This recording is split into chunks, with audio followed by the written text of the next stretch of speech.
So you're going to get your tiles back today. And they've come out of the kiln. They are bisqued to this white clay. Okay? You have two choices in painting them to give them a surface treatment. You have watercolor, which gives it a really nice sort of faded color effect. It's really soft. Or using the tempera, which is a more solid color. You could also do both. Okay? So this tile here, it has both tempera painted on the flower petals, but then in the background they wanted a nice wash of color in the back for the sky, so then they used watercolor. Okay? This rocket ship has a really nice soft color here in the body, that's watercolor. This one here is tempera, a nice solid color. So it's up to you which of the two paints you want to use, but you have two choices. And I just want to show you what the watercolor looks like on here. There are different brushes. Okay?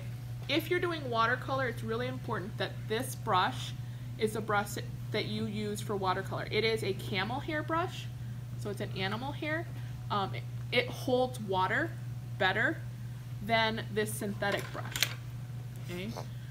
So when you are picking out what kind of paint you want to use, you need to make sure you have the right brush. And I'll keep the brushes separate by the paint station so you don't mix them up. Does that make sense?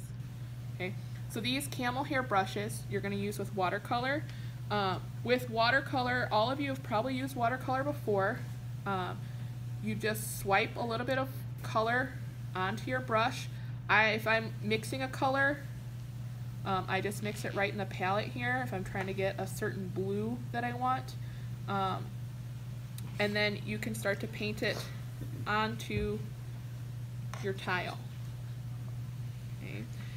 And again, you can have a really nice soft effect. It soaks in pretty quickly. If you want to build up the layers, just keep painting over that top. You'll also notice that it does spread, okay, when you put it on there. So you want to be kind of conscientious about how you're applying it if you're using watercolor. Okay. With the tempera, okay, you want to use the synthetic brushes. Okay. The synthetic brushes is going to hold this, well, a synthetic kind of paint better. It's thicker.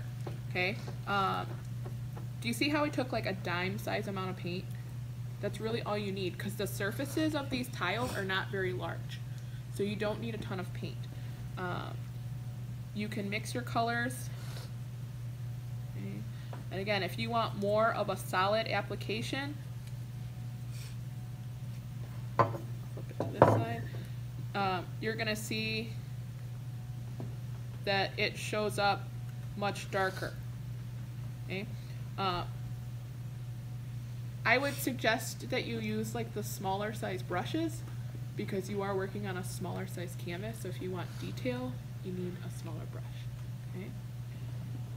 You are going to be working on these for today, tomorrow, probably the rest of the week. Take your time. Go slow. There's no rush in trying to finish these and make them look sloppy. These students really took their time. Okay? Try to get into every crevice, to the sides of these, okay? Because when I look at these from the sides, this one is done so nicely that every surface is covered. Some of these, I wish that they would have gone back in and paid attention to that detail, okay? Because I feel like that matters, right? Any questions? You can stop.